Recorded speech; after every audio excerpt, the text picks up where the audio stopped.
Hello guys, English पेशन के lesson number 5 में आज हम सिंपल सेंटेंस की कैटेगरी नंबर 1 के सेंटेंस की प्रैक्टिस करने वाले हैं।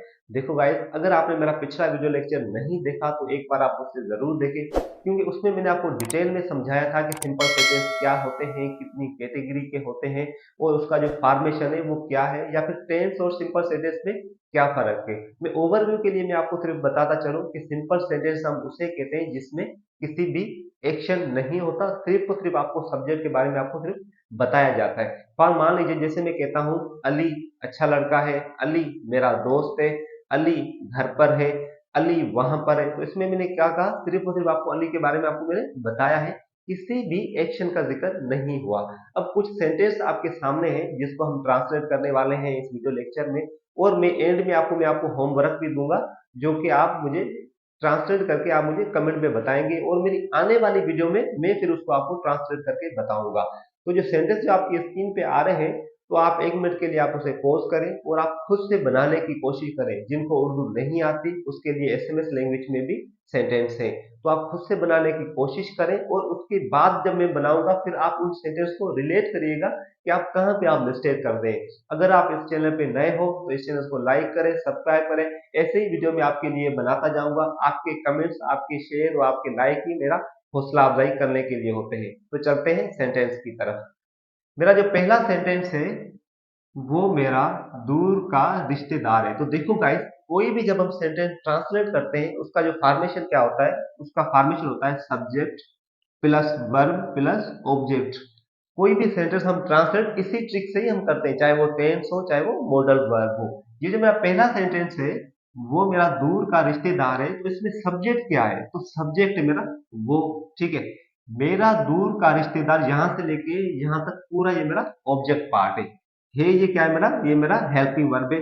और अकॉर्डिंग सब्जेक्ट की हमेशा आप या तो इसका इस्तेमाल करेंगे, या तो एम का, या तो आर का आप इस्तेमाल करेंगे। तो मेरा पहला सेंटेंस हम ट्रांसलेट करते हैं, वो मेरा दूर का रिश्तेदार है, तो हम कहेंगे ही। देखो गाइस, अगर किसी लड़की की बात होती तो मैं शी का इस्तेमाल करता, मगर मान लीजिए हम किसी लड़के की बात कर रहे हैं तो मैंने ही का यहाँ पे इस्तेमाल किया। ही इज मेरा हेल्पिंग वर्ब है। ही इज मेरा दूर का रिश्तेदार, तो हम कहते हैं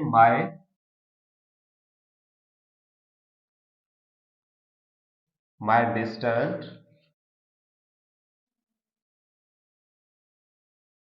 relative. He is my distant relative, वो मेरा दूर का रिश्तेदार है। मेरा जो दूसरा सेंटेंस है, मेरे वालिद दफ्तर में है। देखो गाइस, मेरा या मेरे ये एक ही बात है। तो यहाँ पे जो मेरा सब्जेक्ट है वो क्या है, मेरा मेरे वालिद, ये मेरा पूरा मेरा ये सब्जेक्ट है, और दफ्तर में ये मेरा ऑब्जेक्ट है। ये मेरा क्या है, ये मेरा हेल्पिंग वर्ब है। तो मेरे वालिद को हम कहते हैं my father.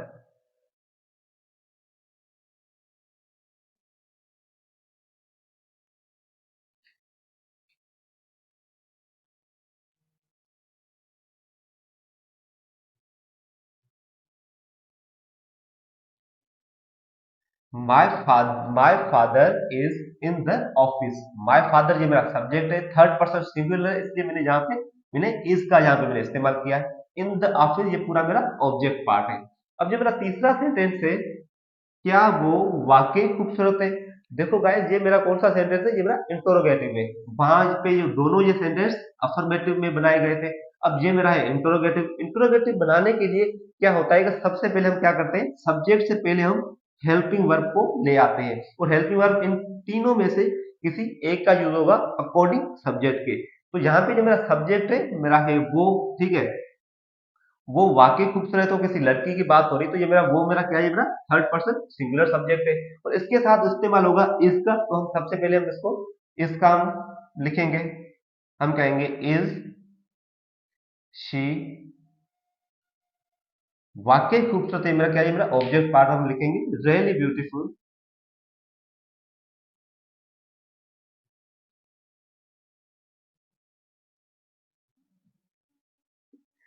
Is she really beautiful, क्या वो वाकई ही खूबसूरत है। ठीक है, अगर हम इसको अफर्मेटिव में बनाते तो हम क्या कहते हैं, वो वाकई खूबसूरत है। पर मान लीजिए मैंने क्या को इसमें यहां से हटा देता हूं तो मैं क्या कहता, शी इज रियली ब्यूटीफुल। मगर ये क्यों, ये इंट्रोगेटिव था इसलिए क्या का इस्तेमाल करा, और ये जो हेल्पिंग वर्ब है ये सब्जेक्ट से पहले आया। अब मेरा जो चौथा सेंटेंस है, मेरा मोबाइल वहां है, तो यहाँ पे जो मेरा मोबाइल मेरा पूरा मेरा सब्जेक्ट है, वहां ये मेरा ऑब्जेक्ट है ये मेरा क्या है, ये मेरा हेल्पिंग वर्ब है। तो मेरे मोबाइल को हम क्या कहते हैं इंग्लिश में, हम कहते हैं माय मोबाइल।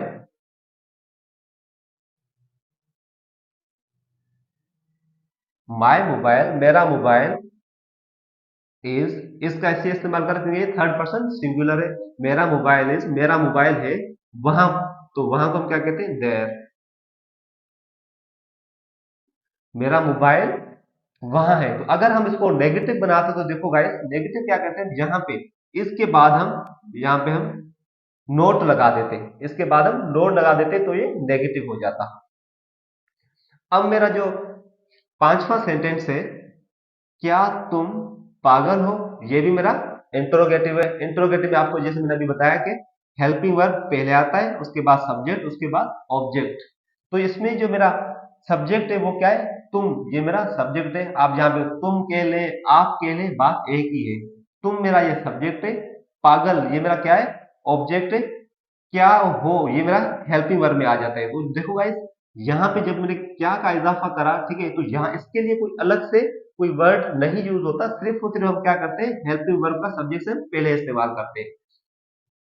तो पांचवें सेंटेंस हमको ट्रांसफॉर्म ट्रांसलेट करते हैं, क्या तुम पागल हो, तो मैं कहता हूं आर यू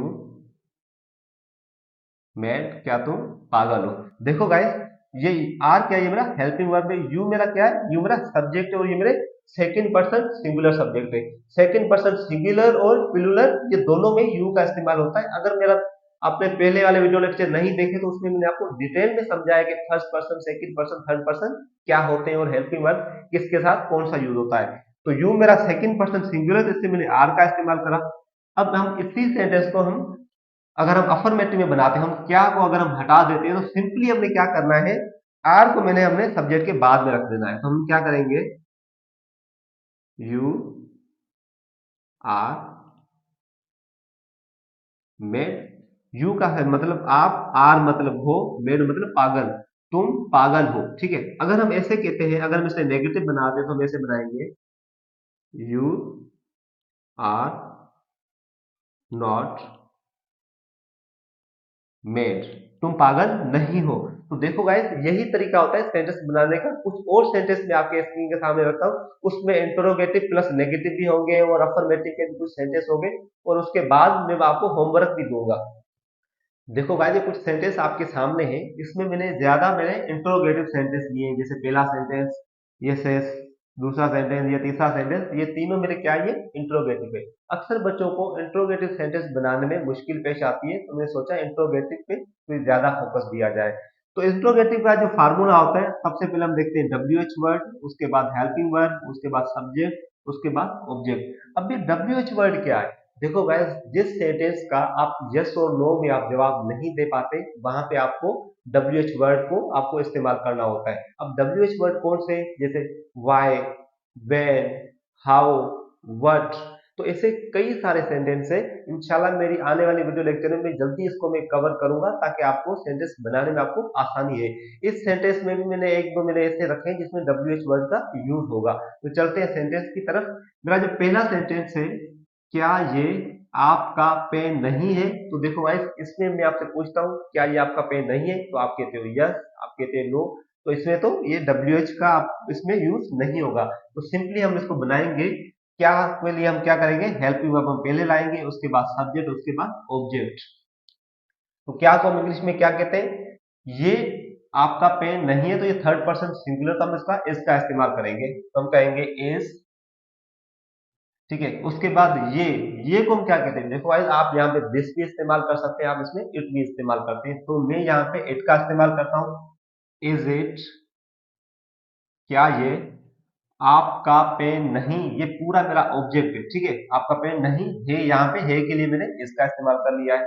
ठीक है, ये आपका पेन नहीं, ठीक है, आपका पेन नहीं, ये मेरा ऑब्जेक्ट पार्ट है, तो हम कैसे बनाएंगे, is it not your pen.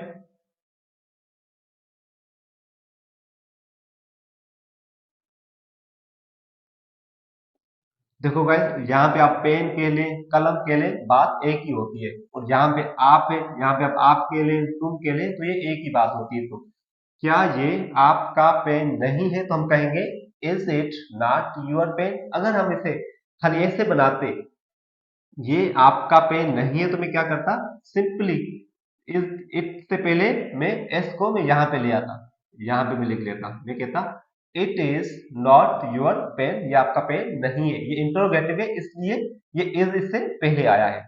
अब जो मेरा दूसरा सेंटेंस है, तुम वहां किसके साथ हो, तुम के लो, आप के लो, एक ही बात है। तुम वहां किसके साथ हो, ये भी इंट्रोगेटिव है। फॉर एग्जाम्पल मान लीजिए मैं आपसे पूछता हूँ तुम वहां किसके साथ है, तो देखो गाइस, आपको जवाब देना पड़ेगा कि आप किसके साथ है। आप ये तो नहीं कह सकते यस और नो, तो इससे मुझे कुछ समझ ही नहीं आएगा। तो आप बताओगे आप किसके साथ है, तो इसमें क्या होगा, इसमें डब्ल्यू एच वर्ड का इस्तेमाल होगा। किसके साथ,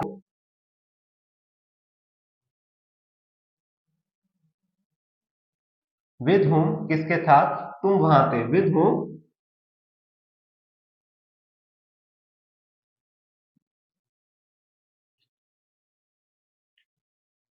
में सेंटेंस है, तुम वहां किसके साथ है, तो हम कहते हैं विद होम आर यू, आप वहां किसके साथ हो। तो मैंने क्या कहा, with whom are you there, आप वहां किसके साथ हो, ये आप के लिए या तुम के लिए एक ही बात है। तो ये मेरा देखो, यहां से लेके यहां तक ये मेरा क्या है, डब्ल्यू एच का वर्ड आ गया। उसके बाद ये हेल्पिंग वर्ब, ये मेरा हेल्पिंग वर्ब आ गया, ठीक है। यू, यू मेरा, यू मेरा ये क्या है, ये मेरा क्या है, ये मेरा सब्जेक्ट है, ठीक है। देर ये मेरा क्या है, ये मेरा ऑब्जेक्ट है। देखो भाई, लाजमी नहीं होता जिस इंट्रोगेटिव सेंटेंस में हमेशा क्या से ही शुरुआत हो। ये डब्ल्यू, वहां पे जहां पे डब्ल्यू एच वर्ड का यूज होता है, अक्सर करके उस सेंटेंस की क्या से शुरुआत नहीं होती। वो इसी तरीके से सेंटेंस होते हैं, जैसे पहला लिखा हुआ है तुम वहां किसके साथ हो, इसमें क्या का इस्तेमाल नहीं हुआ, फिर भी ये इंट्रोगेटिव है।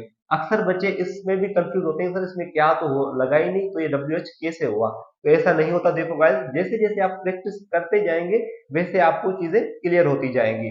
अब मेरा जो आठवां सेंटेंस है, आपका इम्तिहान कब है, तो देखो इसमें भी क्या का इस्तेमाल नहीं हो रहा, फिर भी इंट्रोगेटिव है। मैं आपसे पूछता हूँ आपका इम्तिहान कब है, तो आप मुझे बताओगे, आप डेट बताओगे मुझे, या आप मुझे दिन बताओगे कि फलाने दिन मेरा एग्जाम है। तो आप इसको भी यस और नो में जवाब नहीं दे सकते, इसमें भी डब्ल्यू एस से इसकी शुरुआत होगी। आपका इम्तिहान कब है, तो कब के लिए हम सबसे पहले हम इस्तेमाल कौन सा वर्ड करते हैं, हम करते हैं वैन, ठीक है, हम करते हैं वैन, ठीक है। कब आपका इम्तिहान कब है, तो हम कहते हैं व्हेन इज योर एग्जाम। देखो गाइस, व्हेन ये मेरा क्या है, ये मेरा डब्ल्यू एच वर्ड का वर्ड है, ठीक है। ये मेरा इज क्या है, ये मेरा हेल्पिंग वर्ब है। यूर एग्जाम, ये मेरा क्या है, ये पूरा मेरा क्या है, ये सब्जेक्ट पार्ट में आता है। आपका एग्जाम कब है, तो व्हेन इज योर एग्जाम, ये मेरा क्या है, मेरा ऑब्जेक्ट पार्ट है। अब ये मेरा जो नवा सेंटेंस है, क्या मैं आपके साथ नहीं हूं, तो इसको बनाने से पहले हम इसको क्या करते हैं, पहले से हम इसको थोड़ा सा अफर्मेटिव इसको बना दें, ताकि आपको ज्यादा समझ आए। जैसे मैं कहता हूं मेरा एग्जाम कल है, तो मैं क्या कहता हूं, माय एग्जाम इज, मेरा एग्जाम है, my exam is on Monday. For example लीजिए, मैं कहता हूँ मेरा एग्जाम मंडे को है, तो मैं कहता हूँ माय एग्जाम, मेरा पेपर है, इज है ऑन मंडे, मंडे को। अब मेरा जो नवा सेंटेंस पे हम चलते हैं, क्या मैं आपके साथ नहीं हूं, तो देखो गाइस, ये भी एक इंटरोगेटिव है।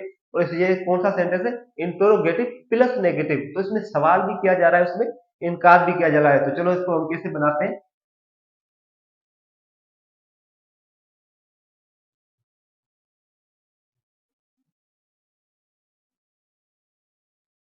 क्या मैं आपके साथ नहीं हूं, तो हम उसको कैसे बनाएंगे, am I not with you, क्या मैं आपके साथ नहीं हूं। तो एम ये मेरा क्या है, ये मेरा हेल्पिंग का वर्ब है, ठीक है। आई ये मेरा सब्जेक्ट है, नॉट ये नोट है, ठीक है। विद यू आपके साथ, तो हम कहते हैं विद यू आपके साथ। तो देखो गाइस, ये इस तरीके से नंबर है। यहाँ पे आपको ये इतना लंबा सेंटेंस लग रहा होगा, जब हमने इंग्लिश में ट्रांसलेट किया तो बिल्कुल छोटा लग गया। तो जैसे मैं कहता हूँ, फॉर आप एग्जाम्पल, आप क्या को हटा लीजिए, आप कहें मैं आपके साथ नहीं हूं, तो सिंपली हम क्या कहते हैं, आई एम, हम कहते हैं I am not with you, मैं आपके साथ नहीं हूं। तो ये मेरा क्या सेंटेंस है, ये मेरा खाली नेगेटिव बन गया। ऊपर वाला क्या है, इंटरोगेटिव प्लस नेगेटिव है। अगर हम इसे खाली बनाते हैं तो मैं कहता हूं मैं आपके साथ हूं, तो मैं क्या कहूंगा, मैं कहूंगा आई एम विद यू, तो मैं आपके साथ हूं। अब जो मेरा 10वां सेंटेंस है वो अहमद के साथ है। देखो गाइस, ये देखने में तो आपको बहुत आसान लग रहा होगा, यहाँ पे भी एक ट्रिक छुपी हुई है, तो हम इसको ट्रांसलेट करते हैं, आपको सही से समझ आएगा। वो अहमद के साथ है, तो आप अक्सर स्टूडेंट क्या करते हैं, स्टूडेंट कहते हैं, स्टूडेंट वो के लिए इस्तेमाल करते हैं ही, ठीक है, बनाते हैं ही इज विद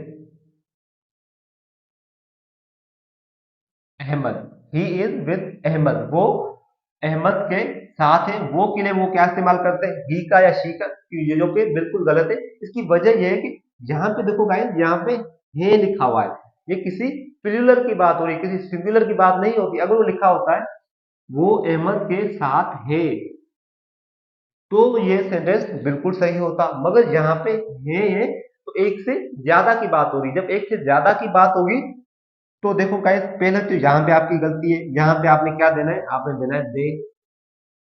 मैंने आपको समझाया था एक से ज्यादा की बात होगी तो ये मेरा थर्ड पर्सन प्लूरल है। यहाँ पे जो आपने इज दिया ये भी गलत है, क्योंकि यहाँ पे आएगा आर, थर्ड पर्सन प्लूरल के साथ आता है are, they are with Ahmad, तो ये आपका यहां से सही, तो आप कहते हैं दे आर विद अहमद, वो अहमद के साथ हैं, तो एक से ज्यादा की बात होगी। उम्मीद करता हूँ ये वीडियो लेक्चर आपको पसंद आया होगा। अगर आपको किसी भी तरह की आपको कंफ्यूजन है तो आप बिल्कुल भी नहीं होना। अब स्क्रीन के सामने आपके सामने कुछ सेंटेंस आ रहे होंगे, ये आप मुझे कमेंट्स में आप ट्रांसलेट करके बताइए, तो मैं अगली वीडियो लेक्चर में इंशाल्लाह इसको मैं कवर करूंगा। अगर आप इस चैनल पर नए हो तो लाजमी सब्सक्राइब और शेयर करना। तो मिलते हैं नेक्स्ट वीडियो में।